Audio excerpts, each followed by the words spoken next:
ठरलं.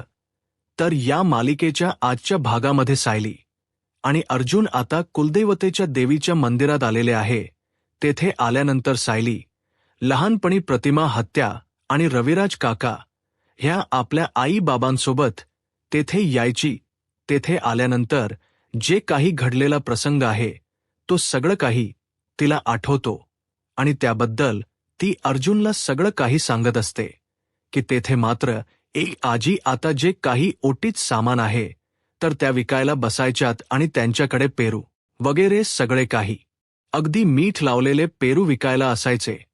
आणि तेवढ्यात तेथेही आता एक आजी आणि ते आजी आता ज्या पहिल्या होत्या तर त्या म्हाताऱ्या झालेल्या आहेत आणि त्यांच्याच बरोबर त्यांचा नातू त्यांची पिशवी हातामध्ये घेऊन येत असतो आणि आजी काठी टेकत टेकत आलेली आहे.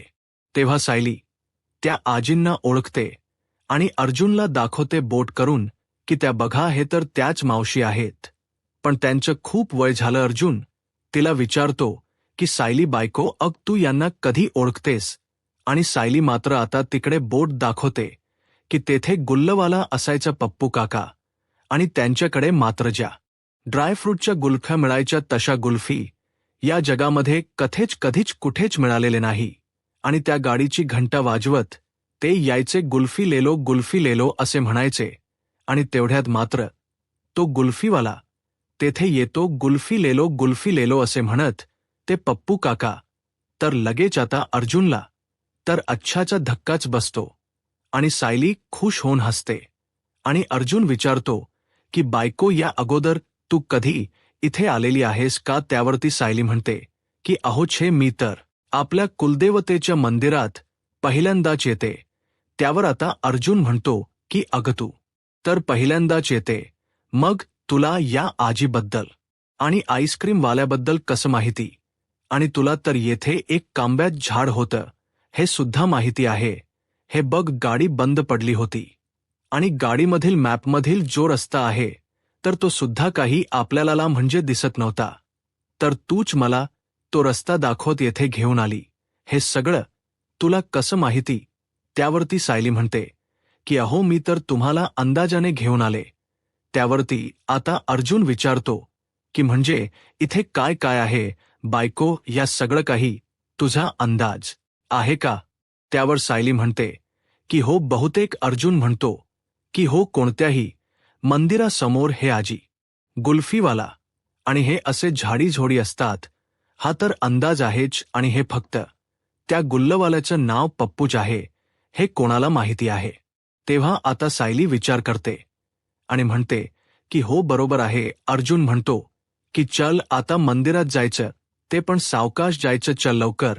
त्यावरती सायली म्हणते की मंदिरात जायचं आणि ते पण पटपट चालत आणि एकत्र. अर्जुन म्हणतो की हे ऊन वाढण्या अगोदर आपल्याला मंदिरात पोहोचायचं आहे आणि सावकाश यासाठी की आता रस्ता बघ बरं खाली माझ्या बायकोच्या पायाला दगड सुद्धा लागायला नकोय.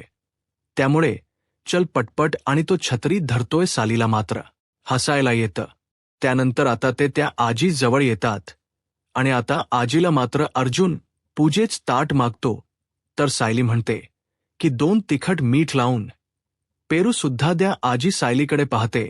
अर्जुन म्हणतो की बायको अगं येथे पूजेत साहित्य मिळतं सगळं काही. फुल वगैरे पेरू नाही मिळत इथे. सायली म्हणते की मिळते थांबा मिळेल. तेव्हा आता सायली विचारते की आजी तुमच्याकडे पेरू मिळेल ना? तर आजी म्हणतात की अगं पोरी मी आता पेरू नाही विकत. अगोदर मी पेरू विकायचे खूप वर्ष झाली. त्याला 10 वर्ष झालीत. आमचे पेरूच झाड आहे तर ते म्हणजे जळून गेलं आणि त्यानंतर मात्र पेरूची टोपली ठेवण्याचं बंद केलं. पण मी पेरू विकायचे हे तुला कसं माहिती? आता सायली विचारात पडते. त्यानंतर आता इकडे प्रियाला तपासण्यासाठी जेलमध्ये डॉक्टर आलेले आहेत. तेव्हा आता डॉक्टर चेक वगैरे केल्यानंतर आता तिच्यासाठी काहीतरी गोळ्या औषध वगैरे देतात आणि त्या जेलरला सांगत असतात आणि तेवढ्यात त्या जायला निघतात. तर प्रिया लगेच आता त्यांना थांबवते आणि म्हणते की मॅडम हे बघा तुमच्या परवानगी नुसार मात्र मी माझ्या घरच्यांना पत्र लिहिलं होतं. त्यांच्याकडून अजून कोणीही आलेलं नाही म्हणून मला त्यांना कॉल करून सांगायचं म्हणजे माझ्या सासूबाईंना सांगायचं मी गरोदर आहे, मी सांगू शकशील का? त्यावरती आता ते मॅडम म्हणतात की हे बघा, कैद्यांना मात्र आता सहजरित्या असं जेलमधून फोन घरी नाही करता येत आणि त्यासाठी खास प्रोसिजर असते. त्यावर आता प्रिया म्हणते की हो, मी प्रोसिजर पूर्ण करेल, पण काही झालं तरी मला बोलायचं आहे. त्यावरती आता त्या मॅडम म्हणते की ठीक आहे, मी कॉन्स्टेबलला सांगते आणि त्या तुला थोड्या वेळाने घेऊन येतील. तर प्रिया खूप खुश होते, थक्यू बोलते. तेव्हा प्रिया आता विचार करते की हे पत्र वाचून मला का ते भेटायला आले नाहीत हे तर मला कळतीलच, परंतु जेव्हा मी आता घरी फोन त्यांना करेल आणि त्यांना मात्र आता ही गुड न्यूज ऐकून यावंच लागेल माझ्यासाठी धावत.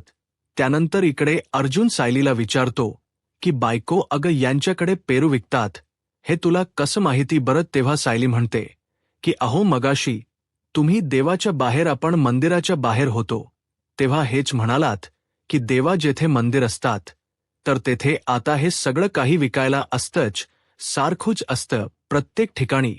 आणि मग म्हणून मला वाटलं होतं की त्यांच्याकडे पेरू नक्की असतील. आता अर्जुन आजीना म्हणतो की ते पूजेच ताट द्या. अर्जुन म्हणतो की मी घेतो. सायली म्हणते की नाही अहो, मी घेते. तेव्हा अर्जुन म्हणतो की नाही नाही, तुला वजन उचलायचं नाही. सायली म्हणते की अहो, एवढ्याच्या ताटाच कसलं वजन आलं? त्या इकडे ते ताट मला पकडायचे आहे. तेव्हा आता सायली ते ताट पकडते आणि खाली बसून आजींना म्हणते की आजी, मला आणखीन थोडासा भंडारा देताल का? मला भंडारा उदाळायला फारच आवडत. तेव्हा त्या आजी खूपच खुश होतात. सायलीच्या चेहऱ्यावरून प्रेमाचा हात फिरवत आता त्या ताटामध्ये आणखीन एक भोयाची पुडी देतात. आजी विचारतात की अगं पोरी, तू लहान असतानी या मंदिरात यायची काग? सायली विचारते की आजी, तुम्ही असं का विचारतात? आजी म्हणते की अगं, एक छोटीशी पोरी होती, तिच्या आई बाबांसोबत यायची तुझ्यासारखाच, मात्र ती आईकडे हट्ट धरायची, ताट माझ्याकडे दे, माझ्याकडे दे असं म्हणायची. ते ताट तिच्या हातात आलं तर ती सुद्धा असेच जास्तीचा भंडारा मागायची तुझ्यासारखाच, आणि तिला सुद्धा तुझ्यासारखा भंडारा उधळायला भारी आवडायचं. त्यावरती अर्जुन म्हणतो की नाही आजी, अहो तसं काही नाही, सगळ्या मुलांना हे करायला आवडतंच. आजी म्हणते की हो, पण ती पोरगी माझ्याकडे पेरू सुद्धा घ्यायची. तिची आई तिला म्हणायची की मुली, तू फक्त पेरू खा, तिखट मीठ लावून खाऊ नको, तिखट लागेल. आणि ती पोरगी म्हणायची नाही नाही, मला तिखट मीठ लावूनच पेरू पाहिजे. इने सुद्धा माझ्याकडे तसाच तिखट मीठ लावून पेरू मागितला म्हणून मला वाटलं. तेव्हा सायली आजीकडे बघून हसत असते. तेव्हा सायली विचार करते की ती लहान मुलगी नक्की कोण असेल, तिला सगळं काही माझ्यासारखं करायला आवडायचं. अर्जुन म्हणतो की अगं बर बायको, चल पूजेचं ताट घेत ना, मंदिरात जायचं, उशीर होतोय. त्यावरती अर्जुन आजींना विचारतो की मंदिरात जाण्यासाठी पायरे कुठून आहे? तेव्हा आजींच्या अगोदर सायली लगेच म्हणते की इथेच आहे, ही पायवट मंदिरातच जाते. तेवढ्यात मात्र आता अर्जुन हसतो आणि म्हणतो की माझ्या बायकोला मात्र इंटरनेटपेक्षा जास्त माहिती असतं. आजींना मात्र आता आश्चर्याचा धक्काच बसता. त्या तोंडाला हात लावून बघत असतात. तेवढ्यात त्या पाऊल वाटेने ते पायाजवळ येतात. अर्जुन म्हणतो की इतक्या पाया आणि बायको, तुला इतकं वर जाण्यासाठी जमेल का? इतकं वर आहे का मंदिर? त्यानंतर आता सायलीला ते सायली पाहते आणि तिला लहानपणीचा तो क्षण आठवतो की मंदिरात कुठून जायचं आहे, कारण तिने आता आई बाबांचा हात धरलेला आहे आणि आई बाबा, आपण इथून जाऊयात, मला इथून जायला फार फार आवडतं. लहान ती अगदी दाट झाडी, त्यामुळे जरा गारगार वाटतं. तेव्हा मात्र आता सायली लगेच अर्जुनचा हात धरते आणि म्हणते की हे बघा, इथे खूप दाट झाडी आहेत आणि आपल्याला जाताना गार सुद्धा वाटेल, आपण तिथं जाऊयात. त्यानंतर अर्जुन तिच्या डोक्यावर छत्री धरून उभाच असतो आणि सायली त्याचा हात धरते आणि त्याला तेथून जेथून लहानपणी प्रतिमा, त्या हे रविराज काका ह्या तणवीला घेऊन जात होते. सायलीला ते सर्व आठवतं आणि त्याच रोडने ती आता अर्जुनच्या हाताला धरून घेऊन जात असते. अर्जुन म्हणतो की नक्कीच तुला माझ्या मम्माने हे सर्व सांगितलेलं असेल. तेव्हा आता सायली म्हणते की नाही हो, आणि शक्यतो पायांच्या बाजूला मात्र एखादी पाऊलवाट तर असतेच म्हणून म्हटलं. तेव्हा अर्जुन म्हणतो की अच्छा, म्हणजे तू इंटरनेटवर या मंदिराचे व्हिडिओ बघितलेले आहेत आणि म्हणून तुला सगळं काही माहिती आहे. तर मी तुम्हाला असं दाखवते की तुला काहीच माहिती नाही. खरंच तुम्हाला नक्कीच इम्प्रेस करण्यासाठी हे सर्व करतेस ना. आणि तो आता तिला विचारतच असतो. तेव्हा सायली गप्प शांत बसून विचार करत आहे की या मंदिराबद्दल आतापर्यंत मी कुठे काही बघितलं सुद्धा नाही, ऐकलेल सुद्धा नाही. अगदी आईंकडून सुद्धा मी याबद्दल काहीच ऐकलेलं नाही. पण तरी सुद्धा मला सर्व हे कसं माहिती असेल बरं. सायलीच आता या सगळ्याचा विचार करत आहे. त्यानंतर आता इकडे महिपने इन्स्पेक्टर साहेबांना घरी बोलावलेलं असतं.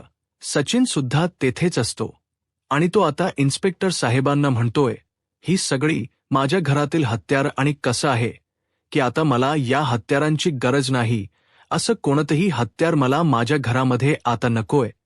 त्यावरती सचिन विचारतो की अण्णा अहो, पण तुम्ही इन्स्पेक्टर साहेबांना कधी बोलावलं मला तर कळालेच नाही.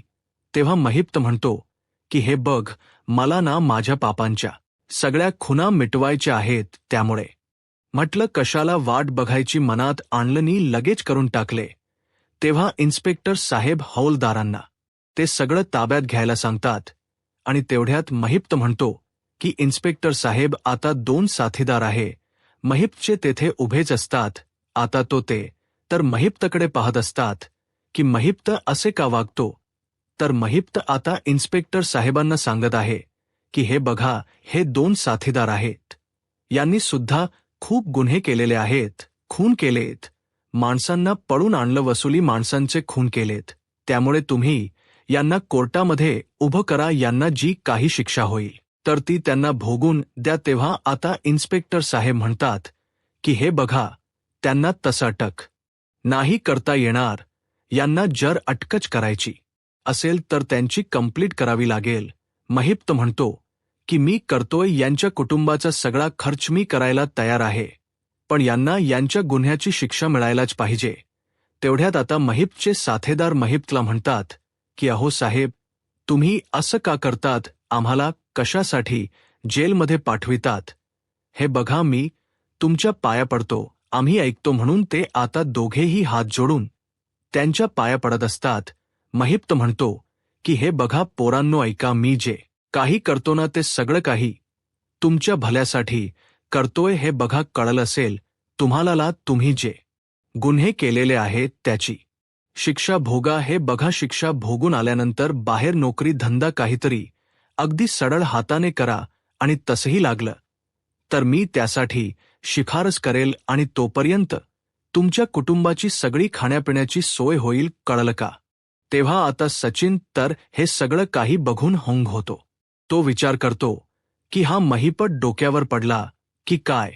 जेलमधून सुट्ट्यासाठी याचं चांगलं वागणं हे ठीक होतं, पण आता मात्र स्वतःच्याच माणसाला अरेस्ट करायला सांगतोय. त्यावरती आता इन्स्पेक्टर साहेब म्हणतात की बरं ठीक आहे, आम्ही त्यांना अटक तर करू, पण तुम्ही हे सगळं इतकं अचानक कसं करतात. त्यावरती महिपत म्हणतो की हे बघा, अचानक नाही.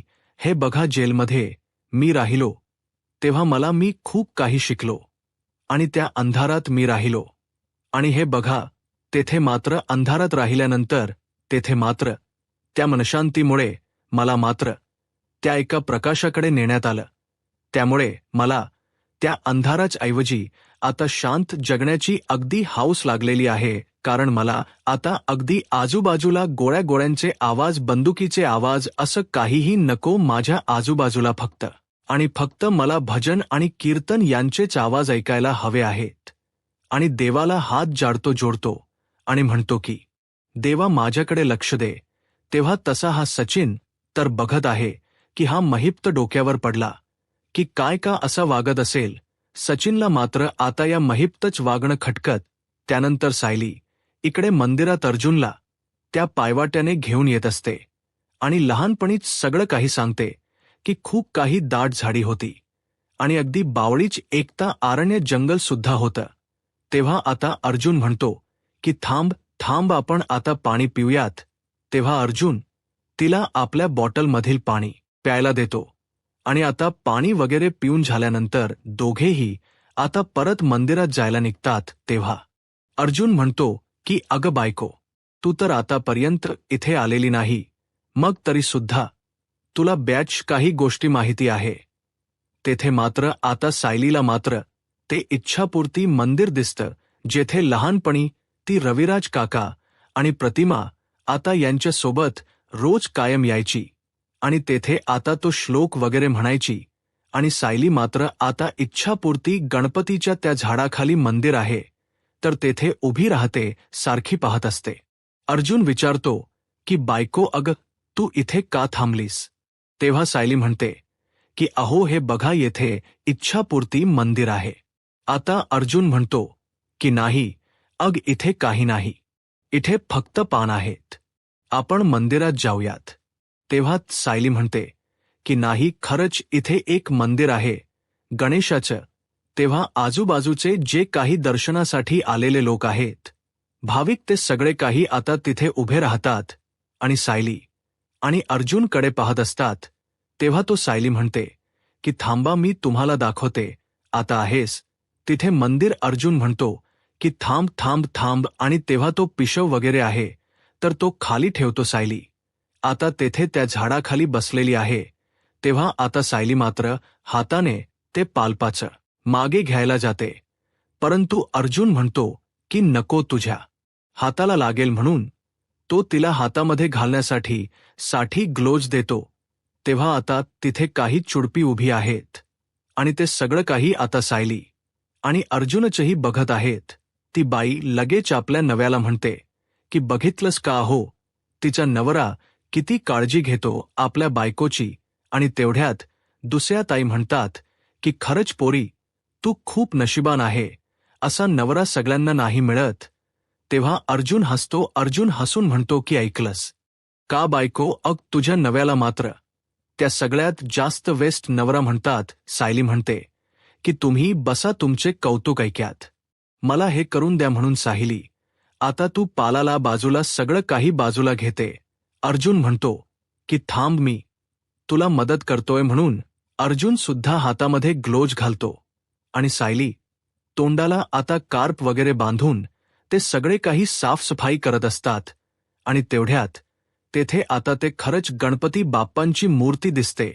आता आजूबाजूचे जे काही जमलेले भाविक आहेत ते तर आश्चर्याने पाहतच असतात की खरंच तेथे गणपती बाप्पांची मूर्ती निघाली म्हणून. आणि सायली आता हात वगैरे धुते. अर्जुन सुद्धा आता गणपती बाप्पांची ती मूर्ती पाहून खूपच खुश होतो. तेव्हा आता सगळेजण मात्र आता हे त्या गणपती बाप्पांना हात जोडतात आणि प्रार्थना करत आहे.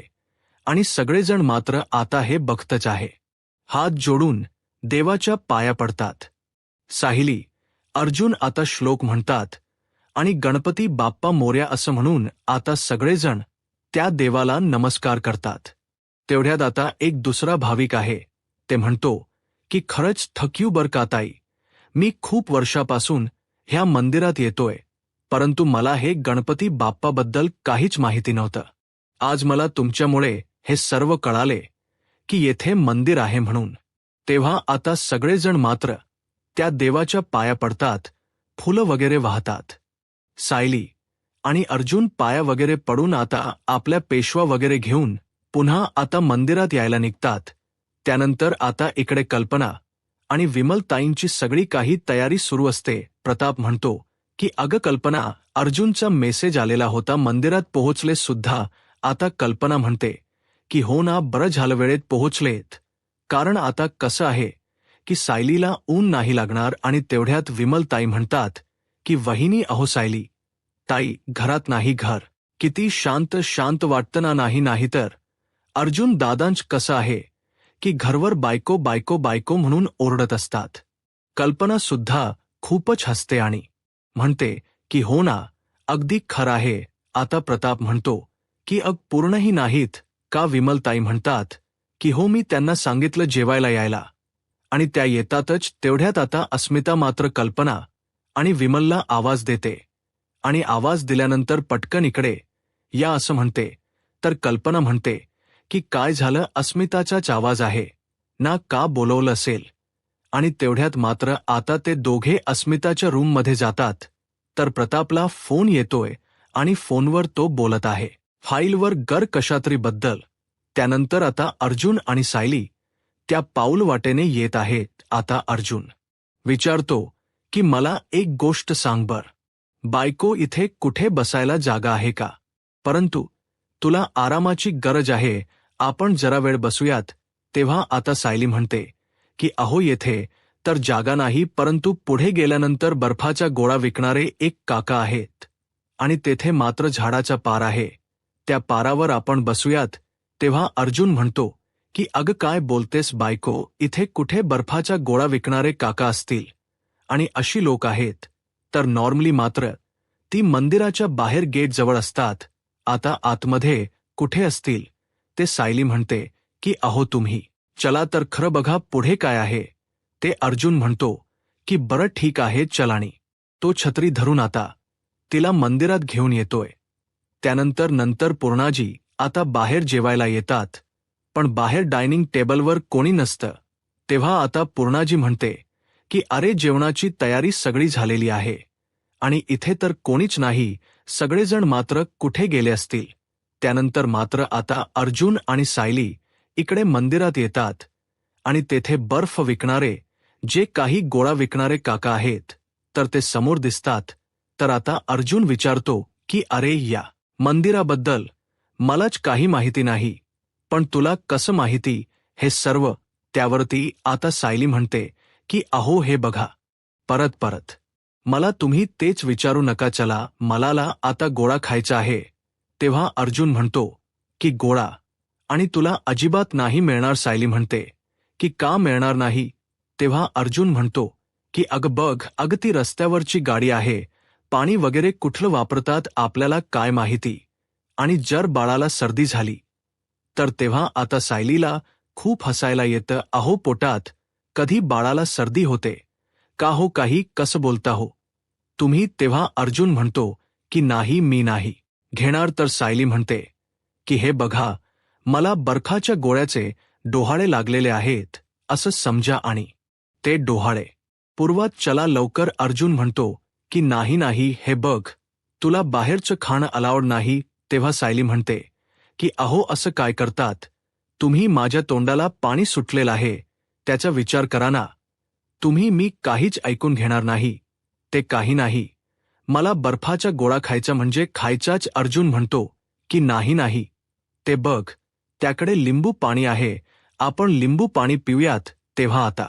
तो त्या गाडीजवळ येतो आणि म्हणतो की दादा आम्हाला एक लिंबू पाणी द्या. तेव्हा आता तो त्यातील जवळच पाणी घ्यायला सुरुवात करतो, परंतु अर्जुन म्हणतो की एक मिनिट, आमच्या जवळ पाणी आहे, तुम्ही ते पाणी वापरू नका, मी तुम्हाला आमच्या जवळच पाणी देतो आणि याने लिंबू पाणी बनवा असं म्हणतो. तेव्हा सायली म्हणते की अहो काय करतात?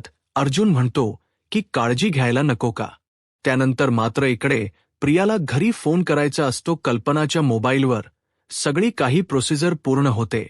प्रिया विचारते की आता प्रोसिजर पूर्ण झालेली आहे, मी करू ना कॉल? त्यावरती त्या मॅडम म्हणतात की हो ठीक आहे, पण तू अगोदर सही कर आणि तुला कोणत्या नंबरवर यातून कॉल करायचा आहे ते सांग.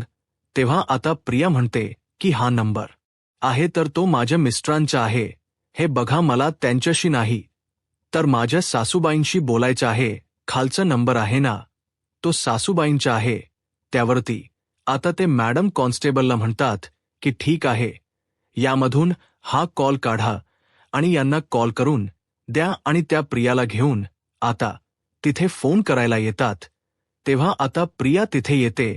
प्रिया मनात म्हणत असते की बरं झालं, तेव्हा मी कल्पी आणि अश्विनी या दोघांचे नंबर दिलेले होते, नाहीतर आता तर मला नंबर सुद्धा कल्पीचा आठवला नसता. बरं झालं, त्यावेळेस मी सगळं काही चांगलं केलं होतं. तेव्हा आता त्या लेडीज कॉन्स्टेबल आहे तर त्या फोन लावून देतात आणि प्रियाला म्हणतात की रिंग जात आहे आणि आता ती फोन आता हातात घेते आणि म्हणते की कल्पे कॉल घे, कल्पी कॉल घे, कॉल उचल म्हणून तिला आता घाई झालेली असते की केव्हा कल्पी फोन उचलेल.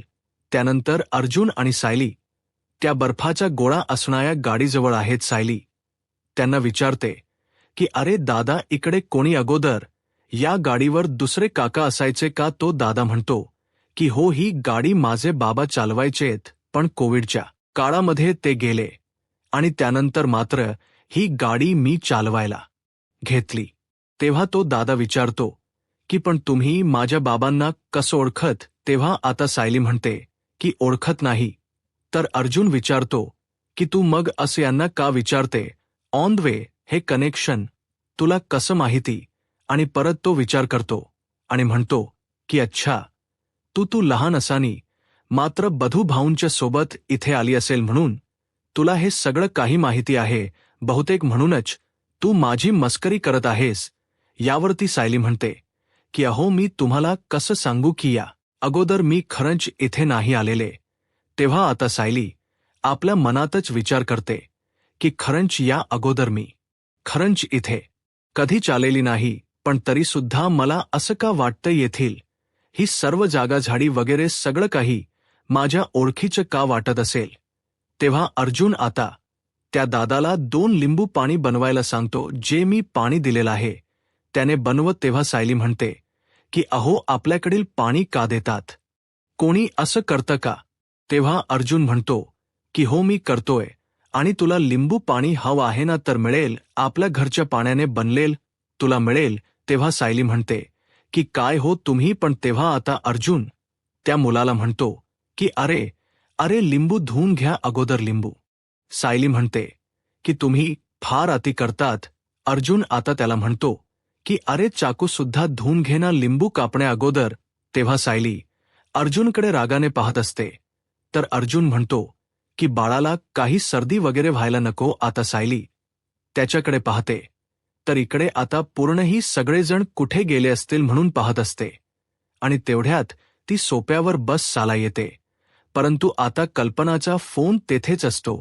आता कल्पनाच्या फोनवर प्रियाचा फोन येत आहे म्हणून फोन वाजतोय. आता पूर्णा आजीच लक्ष जातं. पूर्णा आजी कल्पनाला आवाज देते की कल्पना, अग तुझा फोन वाजतोय.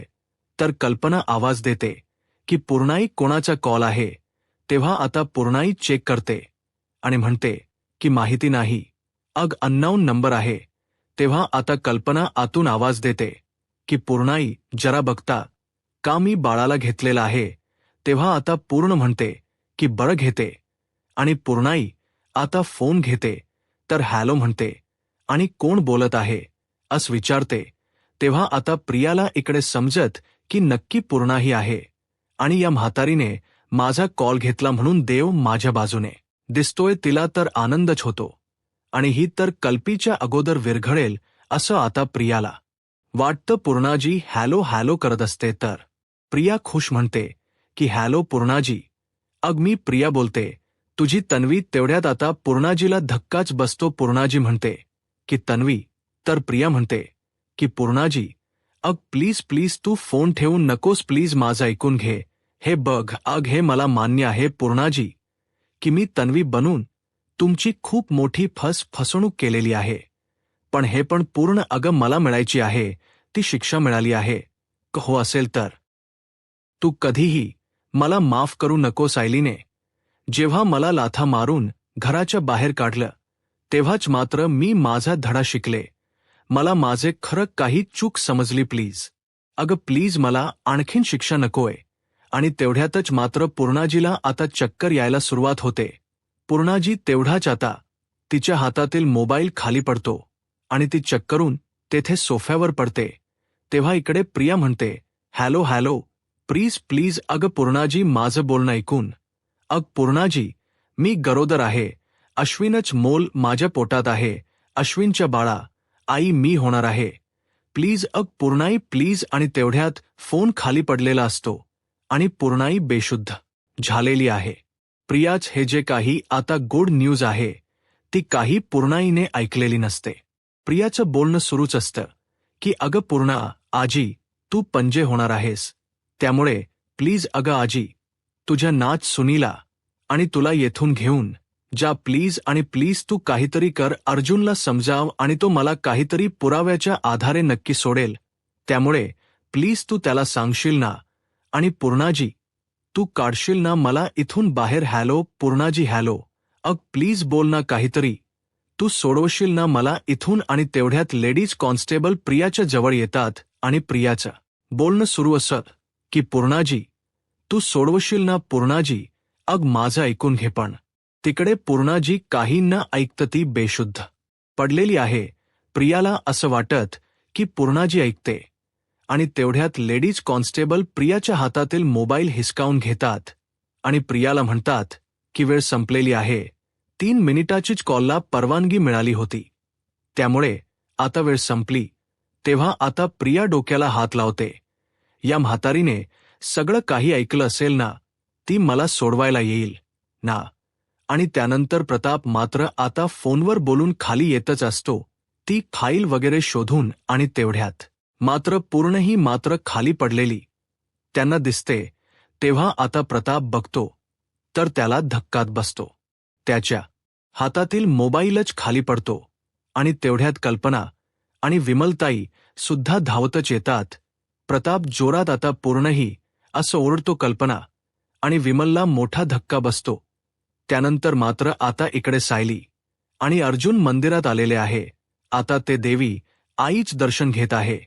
तर अर्जुन आता देवाला हात जोडत म्हणतो की थँक यू देवा, तू इतकं मोठं सुख मला दिलस. आता मी बाबा होणार आहे आणि माझी इतकीच इच्छा आहे माझ्या बायकोची आणि माझ्या बाळाची हेल्थ चांगली असून. देवा आता सायली ही मनात देवाला हात जोडते की देवा माझ्या बाळाला आरोग्य दे, माझ्या मधुहूनला लवकरात लवकर बरं कर, माझ्या दोन्ही कुटुंबाला लवकरात लवकर सुखी ठेव. अश्विन भाऊजी आणि अस्मिताताई यांच्या आयुष्यातील सगळी काही संकट दूर होऊन दे. तेवढ्यात अर्जुनच्या मोबाईलवर कॉल येतोय.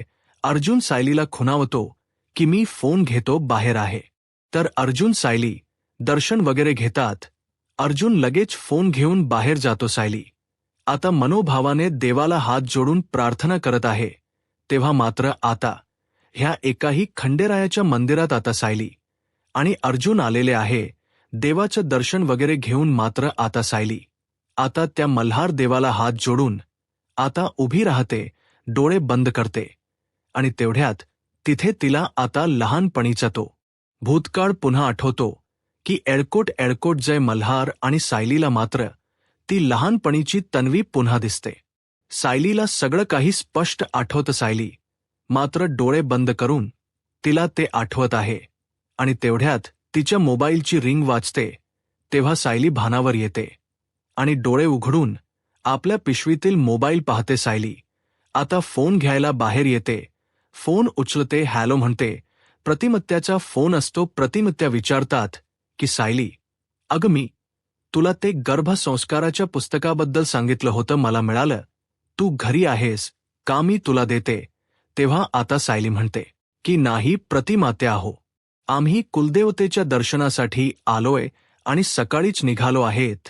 तेव्हा प्रतिमात्या खुश होतात आणि म्हणतात की अरे वाह, बरं झालं. हे कल्पनाला तर सुचलं आणि खूपच छान आहे. ते कुलदैव आहेत. जेव्हा तन्वी लहान होती ना, तर तन्वी नेहमी तेथे जायची. हे ऐकल्यानंतर आता सायली विचारते की काय बोलतात की तुम्ही आणि तन्वी लहान असताना येथे यायच्यात का. प्रतिमाते म्हणते की हो, आम्ही खूप वेळा यायचो. तन्वीचा हट्टच जसा तसा आणि तेथे जायचं म्हटल्यानंतर तन्वीला खूपच आनंद व्हायचा. ती खूप वागडायची आणि तेथे मात्र फुलवाले चपला सांभाळणारे सगळे काही तिच्या ओळखीचे झालेले होते. आता सायली विचारते की म्हणजे हे सगळं काही तन्वीच्या आवडतं आणि येथे येण्याच तिथे देऊळ आहे. तर तेव्हा प्रतिमात्या म्हणते की हो, तिला फारच आवडायचे तिथे जायला. आणि सायली, हे पग तुम्ही आता दर्शन घ्या, आपण नंतर बोलूयात. हे पग सायली, काही फारून लागून देऊ नकोस, पाणी लिंबू सरबत असं काहीतरी म्हणजे ब्याच वेळे पीत राहा. तेव्हा आता सायली हो म्हणते. परंतु सायलीला मात्र एक वेगळाच धक्का, ती वेगळाच विचारत असते.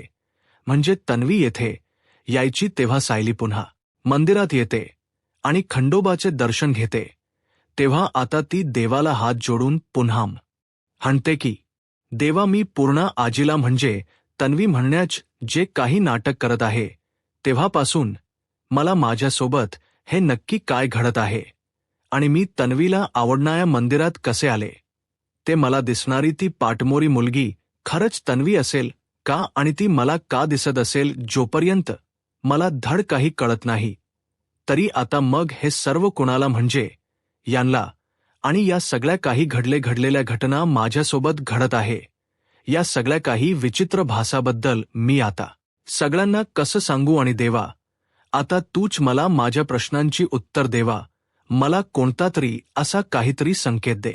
तेवढ्यात आता सगळेजण एळकोट एळकोट जय मल्हार असं म्हणतात.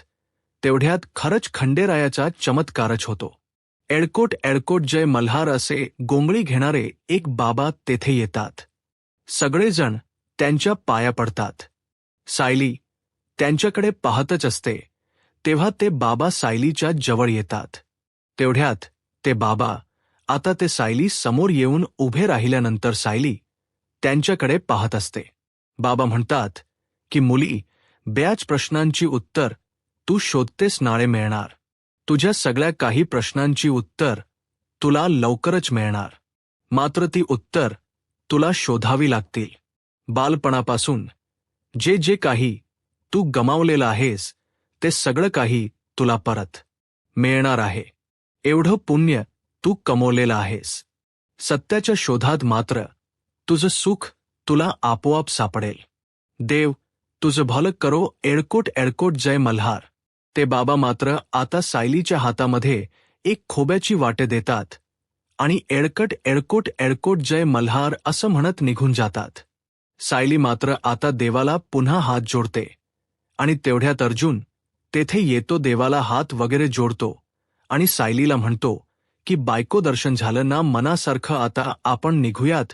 परंतु सायली सारखं आता त्या म्हणजे मंदिराकडे पाहत असते, त्या मूर्तीकडे.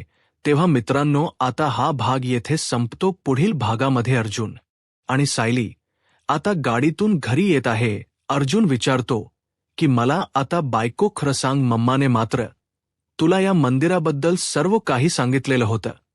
तेव्हा आता सायली विचार करते की माझं मलाच कळत नाही की नक्की हे माझ्याबरोबर काय चाललं. त्यानंतर इकडे लेडीज कॉन्स्टेबल मात्र प्रियावर खूपच ओरडतात. घरचे एकदा तरी इथे फिरकले का आणि त्यांनाही तुझं पोरच नको असेल. आता प्रिया खूपच म्हणजे रागावते आणि म्हणते की आता असं काहीतरी करावं लागेल की सगळे सुभेदार इथे धावत येतील. त्यानंतर आता सायली, अर्जुन घरी आलेले आहेत, पूर्ण अजूनपर्यंत बेशुद्ध आहेत. तेव्हा सायली पूर्णाई जवळ येते. पूर्णाची असं म्हणते, तेव्हा आता लगेच पूर्णाची डोळे उघडते आणि कुठे आहे तन्वी असं विचारते. तेव्हा आता लगेच डॉक्टर म्हणतात की अहो, हे काय तुमची लाडकी तन्वी. पूर्णाजी म्हणते की लाडकी तर आहेच, तर तन्वी नाही, आणि ही तर सायली आहे. यूट्यूब चॅनलला सबस्क्राईब करा आणि व्हिडिओ लाईक करा. धन्यवाद.